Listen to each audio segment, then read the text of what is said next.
Halo penonton semua, selamat malam.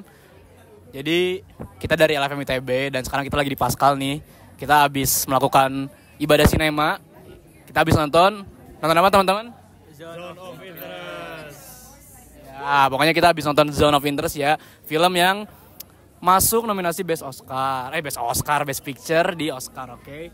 Paling kita kenal dulu satu-satu ya. Ini gue Reljak dari Bandung. Ini ada Padal, ini ada Andika, ini ada Ceta, ini ada Vito. Siapa ini? Farah, ini Vito, ini Raffi. Nah, ini emang unconventional banget videonya ya. Jadi emang gue spontan aja sih di sini. Jadi paling ini lebih ke nyantai-nyantai aja. Karena menurut gue tuh film ini bisa kita bahas dan bisa kita diskusikan di sebuah video ya.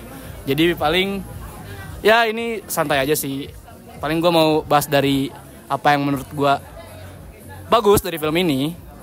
Nah menurut gue ini kan ya sinopsisnya Tok? Ya intinya ceritanya soal keluarga Nazi gitu ya. Kolonel Nazi, Kolonel ketua sipir mungkin ya. Letnan Kolonel yang menjalankan kamp penampungan Yahudi di Auschwitz. Oke, pokoknya film ini bercerita tentang sebuah keluarga Nazi yang tinggal di sebelah banget sama camp konsentrasi. Apa ya bahasa Indonesianya?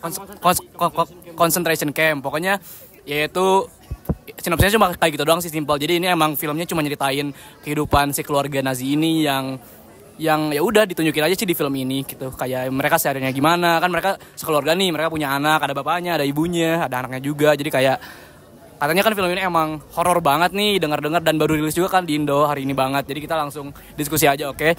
Nah, jadi ini kita udah ngerating masing-masing sih, dan kita punya pendapat yang berbeda-beda. Mungkin dari gue personalnya ngasih ini 4 dari 5 di Letterboxd. Kenapa?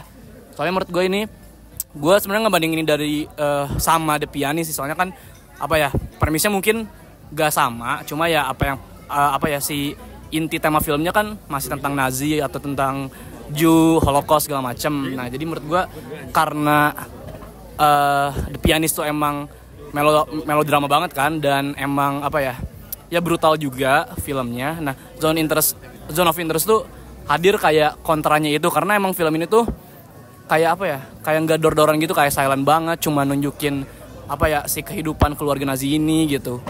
Dan yang bikin gue kagum tuh kan ini emang kata orang-orang tuh filmnya serem gitu kan, dan gue setuju banget terutama di soundnya, karena emang itu bikin bonceng banget. Gak tau kenapa, emang kayak ya well deserved lah kalau misalkan ujung-ujungnya mereka menang best sound. Tapi yang paling menarik tuh pokoknya di sepanjang film ini, minor spoiler dikit sih, kayak kalian tuh bakal lihat kehidupan Nazi doang gitu, keluarga Nazi. Terus ya horornya tuh kayak ini maininnya kayak di background gitu sih, kayak ada orang teriak-teriak kayak gitu ya. Pokoknya kayak pembantaian si Yahudi itu yang dibakar tuh di concentration camp, itu emang brutal banget sih dan horor banget menurut gue. Dan kerennya lagi, karena film ini durasinya cuma 1 jam 40 menit atau 20 menit tuh, menurut gue ini gak bikin boring sama sekali dan gak ngantuk. Jadi kayak ya lu kepo gitu loh, mau kayak pengen tahu banget di akhir film itu bakal terjadi apa gitu. Jadi kayak menurut gue ini film yang sangat worthy buat masuk nominasi Oscar. Cuma menangganya kita lihat nanti. Nah, dan sekarang gue bakal ngasih HP ini ke orang yang ngasih 2 di Letterboxd. Nggak tahu kenapa nih, orang gila berarti dia. Betulnya bukan 2 ya, tapi 2,5 nih guys. Dari 5. Dari 10. Enggak. Dari 5. Gimana sih? Jadi sebenarnya sih kalau dari gue sendiri, mungkin gue juga bakal cerita singkat aja mengenai ini aja kali ya. Apa hal-hal yang membuat gue itu ngasih film ini dengan rating 2,5 dari 5. Maksudnya pandangan-pandangan baru lah dari guanya. Nah, kalau gue sendiri ini ngerasa sebenarnya ya gue suka konsepnya. Emang gue suka film-film yang menggambarkan Holocaust gini, dan ini fresh konsepnya, dimana kita mengambil film ini sudut pandangnya dari sudut pandang point of view dari ininya ya, penggerak Holocaust, yaitu si Nazinya gitu. Beda sama film-film sebelumnya kayak Holocaust yang lain kayak The Pianist gitu. Kalau The Pianist sendiri jujur gue suka, tapi gue sendiri ngerasa kalau film ini itu apa ya gue bilang ya, kenapa gue ngasih rating itu karena sebenarnya gue sih ngerasa film yang baik bagi gue itu adalah film yang memberikan emosi kepada penontonnya gitu. Dan sepanjang gue nonton film ini tuh gue ngerasa oke, filmnya bagus, gue suka latarnya, gue suka kayak ide-ide dan maknanya, dan gue juga suka penggambaran dari ya pokoknya scene-scene-nya itu juga. Cuman ya gue ngerasa karena minim dialog juga ya dari filmnya, gue ngerasa heartless aja gitu sih, kayak emosi dari para pemain yang nggak ada. Dan ya mungkin ya karena memang digambarkannya kita itu digambarkan portray dari keluarga Nazi yang emang sudah terbiasa di sekelilingnya itu perang, dan ya mereka ini yang keluarga yang termasuk anak-anak kecilnya yang di brainwash seakan ya udah nggak terjadi apa-apa, ini hal yang normal gitu. Dan ya itu perasaan empty-nya itu sih yang kosong dari diri gue itu ya, yang gue bikin ngerasa ya film ini ya cukup oke aja sih bagi gue. Jadi gue bakal lempar ini ke orang yang ngasih rating filmnya 3. Halo guys, jadi gue ngasih ratingnya 3 karena gue pengen aja sih. Oke, sekarang gue akan ngasih gue gak bisa nge-review bujir. Oke, jadi sekarang gue akan ngasih ke orang yang ngasih reviewnya 3,5. Halo, kenalin gue Fadal. Di sini gue ngasih rating 3,5. Sebenarnya itu bukan menurut gue rating yang udah tepat banget buat Zone of Interest gitu. Menurut gue ada detail-detail yang kecil-kecil banget, tapi menurut gue itu semuanya penting gitu. Jadi kayak beberapa orang buat nonton ini bakal perlu banget fokus ke filmnya gitu. Mungkin kayak hal yang pertama yang gue suka dari Zone of Interest tuh pertama kali ya yang gue lihat ya dari posternya dulu. Waktu rilis posternya tuh kan soal bunga gitu, bunga berwarna merah, tapi latarnya itu ada hitam sama putih gitu. Waktu gue lihat kayak apa ya, kenapa posternya tuh bener-bener narik mata gue gitu. Tapi ternyata waktu gue lihat dan apa yang ada di filmnya, ternyata itu ngegambarin si Nazi itu sendiri kayak warna merah, putih sama hitam itu kan simbol yang dipakai Nazi gitu, dari swastikanya dan lain-lain gitu kan. Dan sepanjang film juga banyak main-main dari simbol gitu sebagai buat nampilin dari sisi psychological gitu loh. Dan filmnya sendiri apa ya, kalau menurut gue ya bisa dibilang horor, tapi sebenarnya lebih dekat soal gambaran psikologis lu hidup di tengah apa di sebelah camp Auschwitz gitu. Dan banyak banget kayak misal dari apa yang udah dibilang sebelumnya tentang suara di background dan lain-lain gitu. Yang paling memantik gue di film ini mungkin salah satu apa ya sequence yang lumayan oke gitu. Jadi kita dikenalin dengan karakter ini ngumpul di rumah yang sebelah camp itu, ngobrolin soal rencana pembakaran satu kamar di tempat Auschwitz gitu. Dan terus sequence-nya pindah ke malamnya, dan malamnya itu nampilin background si camp Auschwitz ini, cerobong asapnya dari yang awalnya merah terus kemudian asap-asapnya keluar itu dan suara itu iri gitu. Terus setelah malam selesai, si keluarga Jerman ini main ke sungai gitu, kayak main kayak, terus mandi-mandian gitu. Terus tiba-tiba ashnya abu jenazahnya itu dibuang ke sungai dan ditemuin sama si keluarga ini. Terus mereka akhirnya bersih-bersih. Dan mungkin yang satu konsep besar yang gue tangkap dari The Zone of Interest juga salah satunya adalah bersih-bersih dalam tanda kutip ya. Bersih-bersih dari genocide soal Yahudi, terus bersih-bersih badan mereka yang kayak yang habis kena abu si Auschwitz ya itu. Terus bersih-bersih salah satu adegan di akhir itu. Pertama si bapaknya ini, si Rudolf, ditugasin buat bersih-bersih di salah satu pesta gitu. Terus dia hanya lumayan agak berdampak ke psikologisnya juga, gue lihat ayah dia muntah-muntah gitu kan. Terus scene-nya itu berpindah ke masa sekarang. Jadi kita akhirnya bisa masuk ke camp Auschwitz itu di penggambaran di akhir ini, waktu zaman sekarang. Itu kita lihat petugas-petugas museum Auschwitz itu lagi bersih-bersih tempatnya itu, bersih-bersih ke ruangan yang bekas gas, bekas pembakaran, Terus bisa kita lihat banyak koper-koper, banyak baju-baju, banyak sepatu-sepatu yang korban si Auschwitz ini. Dan mereka ya kita di akhir ini sebenarnya ya lihat penggambaran yang subtle tentang genocide ini dari ya udah gambarin secara simbolis melalui bersih-bersih itu sendiri. Jadi bukan film yang kalau ngomongin Nazi kan biasa kejam dan lain-lain, terus filmnya bisa dapat red air, penuh darah dan lain-lain, tapi ini film PG-13 yang gak nampilin darah satupun dan gak ada kekerasan apapun, tapi kita sebagai penonton tuh lumayan dapat juga secara psikologis apa yang terjadi sama Jerman di tahun gitu kan. Terus lumayan nampilin mungkin isu yang sekarang lagi rame gitu, konflik di Timur Tengah, di Lebanon, di Palestina, di manapun, termasuk di Afrika, di Sudan dan lain-lain. Terus ada film ini, ya seharusnya kita punya perhatian juga gitu dengan konflik bersih-bersih ini. Oke, mungkin gue lempar ke Tora yang ngasih rating 4. For the record gue ngasih review 3 ya teman-teman. 3 dari 5. Terus tadi Fadil udah merangkum semua yang gue pikirkan sih. Tapi gue pengen nambahin kalau film ini tuh walaupun banyak bunganya, walaupun rata-rata rumah gitu, warnanya tuh nggak se-vibrant itu kalau lu perhatikan dengan film lainnya. Iya, dan itu kayak lu ngerasa, dan itu tuh emang ngasih pesan subtil kalau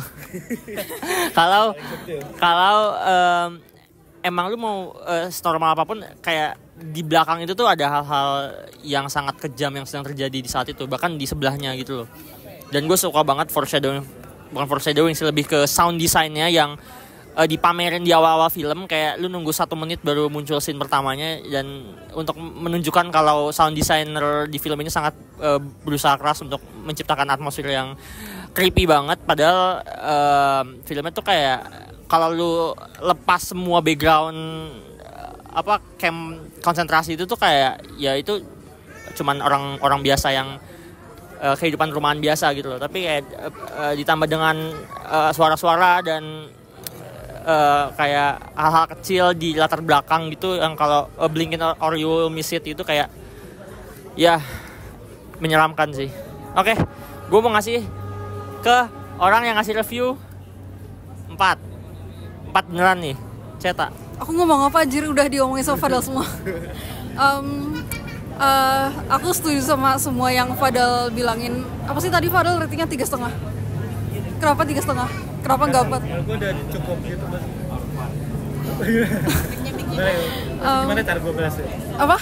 Ya nggak apa-apa. Ya, karena sebenarnya mungkin secara delivery ya itu sebenarnya bukan film yang enak ditonton buat kebanyakan orang, kayak cara berjalan mungkin kayak film-film art house kebanyakan gitu kan, pakai night vision dan lain gitu. Mungkin gue perlu rewards lagi buat nangkep minor detail lainnya gitu loh. Jadi mungkin 3,5 menurut gue masih yang pas buat gue gitu daripada 4. Oke, aku setuju juga kalau ini mungkin ini bukan film buat semua orang, tapi kayak ini lumayan patut buat ditonton ke bigger audience gitu loh. Soalnya ini kayak ngangkat isunya udah yang lumayan penting banget dan yang lumayan relevan buat isu yang ada di sekarang ini. Jadi kayak ini penyampaiannya udah efektif, even though mungkin ini bukan buat semua orang. Terus yang aku paling suka itu kayak gimana framing kayak kejahatan genosida yang dilakuin di Camp Auschwitz itu kayak diportrayin di film. Soalnya kan kita ngejalanin filmnya di perspektif keluarga Jermannya kan, jadi kita kayak kita protagonisnya di sini tuh keluarga Jermannya, bukan orang-orang yang di Camp Auschwitz-nya. Jadi aku kehabisan kata lagi, aku nggak bisa mikir kata. Jadi main perspektifnya itu di keluarga yang privilege-nya ini, bukan yang the ones who are getting killed every day gitu. Tapi even though kita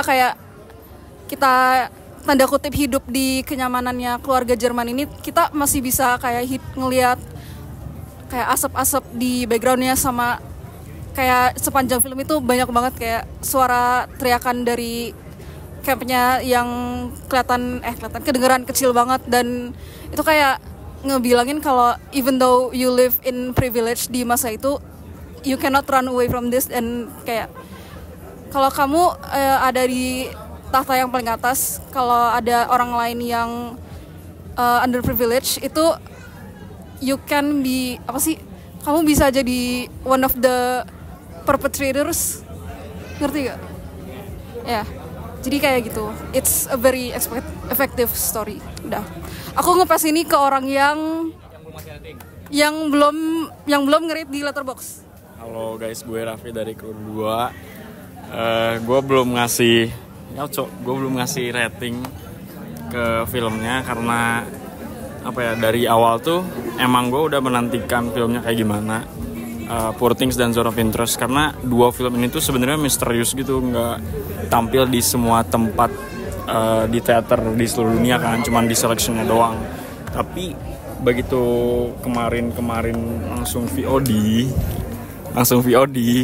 gue tuh pengen langsung nonton kan di laptop, tapi katanya lebih bagus, gue denger lebih bagus di teater nontonnya karena film ini tuh ngandelin di sound, dan begitu gue tonton emang bener soundnya agak chilling dan scary gitu, apalagi di awal yang scene-nya tuh ngeblank hitam, sama di akhir juga sama yang isinya langsung skor yang agak eerie dan creepy gitu. Itu gue harus props kayak itu karena beneran bikin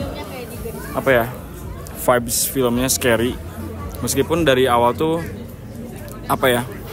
emang karena filmnya dapat rating PG-13 mungkin jadi agak terbatas dan limited juga gitu, mau ngasih sentuhan atau misalnya kayak nge-attach adegan yang ada brutalnya gitu atau gimana, kan nggak bisa ya. Kayak secara ini film Nazi kan, film yang melibatkan kebrutalan gitulah harusnya kan, tapi karena PG-13 jadi ya gitulah. Terus ya gue nggak bisa ngasih rating sekarang karena bener sih kata yang lain juga tadi, perlu di rewatch mungkin karena banyak adegan-adegan yang satu lewat yang disisipkan lewat visualnya, lewat skornya, lewat soundnya yang mungkin gak gue perhatiin di awal gitu, di awal nonton. Dan mungkin setelah beberapa rewatch gue baru bisa ngasih rating. Tapi kalau misalnya gue harus ngeurutin best picture ini kayak dari 1 sampai 10, mungkin nggak sampai bawah banget ya, tapi ya gue nggak expect ini bakal menang sih best picture. Tapi kalau best international feature udah pasti karena filmnya dinominasiin buat best picture. Ya itu. Gue kembalikan ke moderator. Halo teman-teman, balik lagi sama gue Reljak. Jadi udah kan ya ngedengerin pendapat-pendapat dari teman-teman gue semua nih, kru-kru yang udah nonton. Jadi paling gue sebagai moderator mau nyebulin aja, emang ini kan film yang emang karena masuk Best Picture nih sama masuk Best International Film, dan emang persepsi masyarakat juga banyak praise-nya juga. Jadi ya kita memutuskan buat nonton, dan ternyata emang rumit filmnya. Jadi emang perlu di rewatch beberapa kali lagi mungkin untuk bisa lebih paham tentang apa yang pengen film ini imply gitu kan. Ya jadi paling itu aja sih. Paling kita lihat nih nanti tanggal 10 apakah The Zone of Interest bakal menang Best Picture, tapi kayaknya unlikely sih, atau Best International Film, let's see nanti sih. Jadi paling itu aja sih dari kita semua. Kita dari LFM ITB, gua Reljak di Kinect Club, menutup ngobrol-ngobrol santai ini di Pascal, Bandung, jam 9.04 dengan mengucapkan terima kasih, dan sorry banget kalau misalkan ini informal banget karena gue spontan aja. Sorry banget kalau misalkan ada kata-kata yang kurang enak juga didengar dari teman-teman gue. Paling itu aja sih dari gue. Until next time guys, bye-bye. Dadah dulu. Sekarang gue bakal ngasih HP ini ke orang yang belum nonton. Bang, gimana bang filmnya bang? Lumayan sih menurut gue. Lumayan ya? Cuma kan lu belum nonton, gimana? Gue udah kebayang itu. Oh lu udah kebayang ya dari, oke. Dadah guys, thank you.